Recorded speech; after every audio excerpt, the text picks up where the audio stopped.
এর আগে কিন্তু এই সড়ক একদম পরিষ্কার ছিল। এখন পরিবর্তিত পরিস্থিতিতে কাদের ইন্ধনে এই হকাররা আবার রাস্তায় ফিরে এসেছে সেটিও আমাদের ভেবে দেখা দরকার।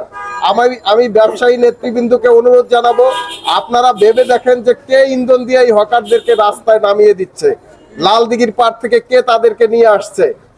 যেখানে সমস্যা সেখানে সমাধান করতে হবে, ঘায়ে ঔষধ দিয়ে সারিয়ে তুলতে হবে।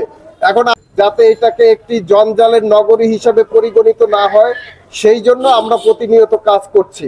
তো আজকে আমরা এই কাজে আমাদের সাথে সহযোগী হিসাবে ব্যবসায়ী নেতৃবৃন্দকে পাওয়ার কারণে আজকে এটি একটি আলাদা মাত্রা পেয়েছে। এই জন্য আমি ব্যবসায়ী নেতৃবৃন্দকে ধন্যবাদ জানাচ্ছি।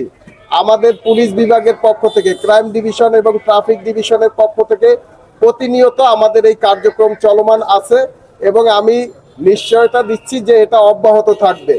তবে আমি যেটি বলতে চাই, এর আগে কিন্তু এই সড়ক একদম পরিষ্কার ছিল। এখন পরিবর্তিত পরিস্থিতিতে কাদের ইন্ধনে এই হকাররা আবার রাস্তায় ফিরে এসেছে সেটিও আমাদের ভেবে দেখা দরকার।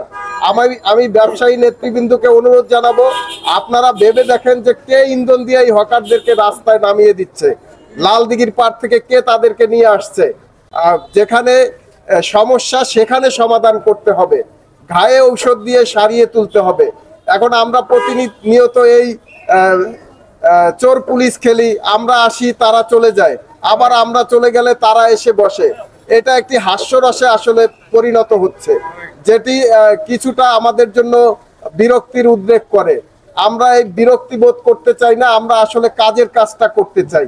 আমরা চাই সিলেট নগরীতে যার যেখানে অবস্থান সে সেখানে চলে যাবে এবং সে শান্তিপূর্ণভাবে তার ব্যবসা পরিচালনা করবে। আমরা কারো পেটে লাথি দিতে চাই না।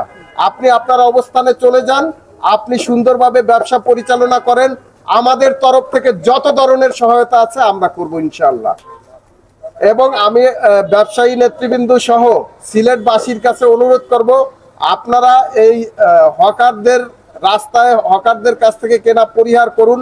আমি এর মধ্যে একটি ভিডিওতে দেখেছি এক নারী কাস্টমারের সাথে হকারদের যে মিসবিহেভ সেটি ভাইরাল হয়েছে এবং সেটি অত্যন্ত দুঃখজনক।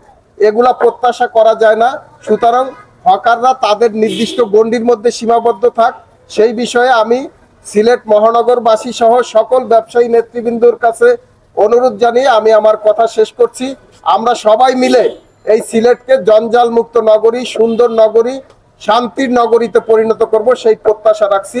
সবাইকে ধন্যবাদ। আসসালামু আলাইকুম।